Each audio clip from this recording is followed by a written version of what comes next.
Hello friends, welcome to our channel Shweta study point. Friends, कैसे हैं आप सभी? आशा करती हूँ कि आप सभी बहुत ही अच्छे होंगे। फ्रेंड्स, आज का हमारा टॉपिक है ऑब्जेक्टिव टाइप क्वेश्चंस। आज के हमारे इस वीडियो में हम एमए सेकेंड ईयर के 4th सेमेस्टर के paper number 3 gender and society के कुछ बहुत ही इम्पोर्टेंट ऑब्जेक्टिव क्वेश्चंस के विषय में जानेंगे। फ्रेंड्स, इससे पहले कि मैं वीडियो में आगे बढ़ूँ, मैं आप सभी से रिक्वेस्ट करना चाहती हूँ कि अगर आप मेरे चैनल पर नए हैं और आपने अभी तक मेरे चैनल को सब्सक्राइब नहीं किया है तो प्लीज़ पहले चैनल को सब्सक्राइब कर दीजिए और साथ ही साथ बेल आइकन को प्रेस कर दीजिएगा, जिससे कि आपको मेरी लेटेस्ट वीडियो की अपडेट मिल सके। तो फ्रेंड्स, चलिए ज़्यादा देर न करते हुए बढ़ते हैं वीडियो की ओर और जानते हैं उन ऑब्जेक्टिव टाइप क्वेश्चंस के विषय में। हमारा पहला प्रश्न यह है कि ग्रामीण समाज में ईंधन लाने में महिलाओं की भागीदारी लगभग कितने प्रतिशत है? तो इसका उत्तर होगा 91%। कहने का मतलब यह है कि ग्रामीण समाज में ईंधन लाने में महिलाओं की भागीदारी लगभग 91% है।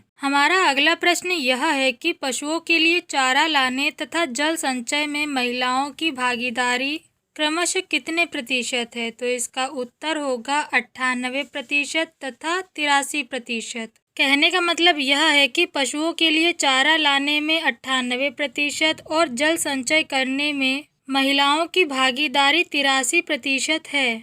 हमारा अगला प्रश्न यह है कि सरकार ने समान पारिश्रमिक अधिनियम कब बनाया था? तो इसका उत्तर होगा 1976 में। कहने का मतलब यह है कि सरकार ने समान पारिश्रमिक अधिनियम सन 1976 में बनाया था। हमारा अगला प्रश्न यह है कि फैक्ट्री में काम करने वाली महिलाओं के लिए फैक्ट्री अधिनियम कानून कब बना? तो इसका उत्तर होगा सन 1948 में। कहने का मतलब यह है कि फैक्ट्री में काम करने वाली महिलाओं के लिए फैक्ट्री अधिनियम कानून सन 1948 में बना था। हमारा अगला प्रश्न यह है कि प्रसूति सुविधा अधिनियम कब बना था?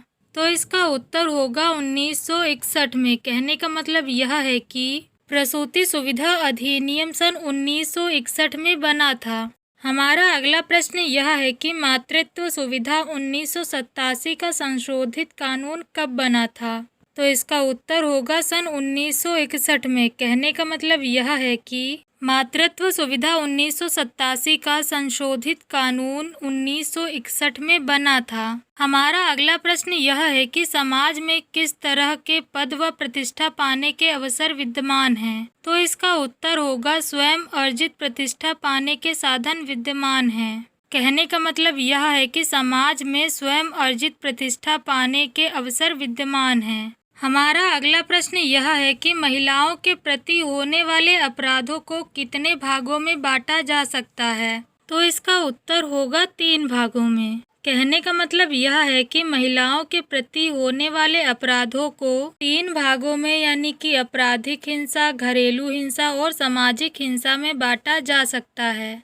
हमारा अगला प्रश्न यह है कि मनुष्य द्वारा सृजित संपूर्ण उपकरण और तकनीक जिसकी सहायता से वह अपने परिवेश से अभियोजन स्थापित करता है उसे क्या कहा जाता है? तो इसका उत्तर होगा टेक्नोलॉजी। कहने का मतलब यह है कि मनुष्य द्वारा बनाए हुए सभी उपकरण और तकनीक जिनकी सहायता से मनुष्य अपने परिवेश से अभियोजन स्थापित करता है उसे टेक्नोलॉजी कहा जाता है।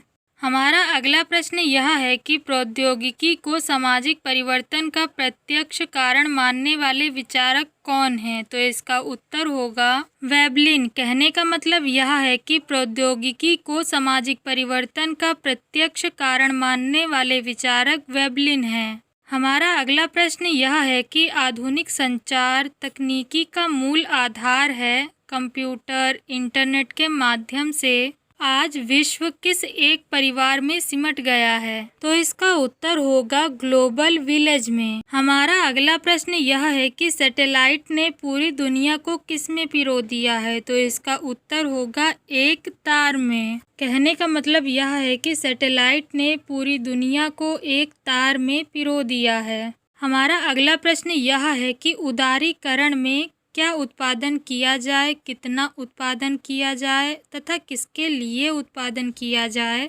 यह निर्णय किसके द्वारा लिया जाता है? तो इसका उत्तर होगा निजी उद्यमियों द्वारा। कहने का मतलब यह है कि उदारीकरण में क्या उत्पादन करना है, कितना उत्पादन करना है और किसके लिए उत्पादन करना है, यह निर्णय निजी उद्यमियों द्वारा लिया जाता है। हमारा अगला प्रश्न यह है कि भारत के आर्थिक कमजोरी का कारण लोगों में प्रौद्योगिकी कुशलता की कमी नहीं है, बल्कि अपनी स्थिति सुधारने की इच्छा तथा श्रम का सम्मान करने की कमी है। यह विचार किसका है? तो इसका उत्तर होगा गुन्नार मिर्डल का। कहने का मतलब यह है कि भारत के आर्थिक कमजोरी का कारण लोगों में प्रौद्योगिकी कुशलता की कमी नहीं है, बल्कि स्थिति सुधारने की इच्छा और श्रम का सम्मान करने की कमी है। यह विचार गुन्नार मिर्डल का है। फ्रेंड्स, ये थी जानकारी समाजशास्त्र के कुछ ऑब्जेक्टिव टाइप क्वेश्चंस के विषय में। आपको मेरे द्वारा दी हुई ये जानकारी कैसी लगी, हमें कमेंट बॉक्स के जरिए ज़रूर बताएं।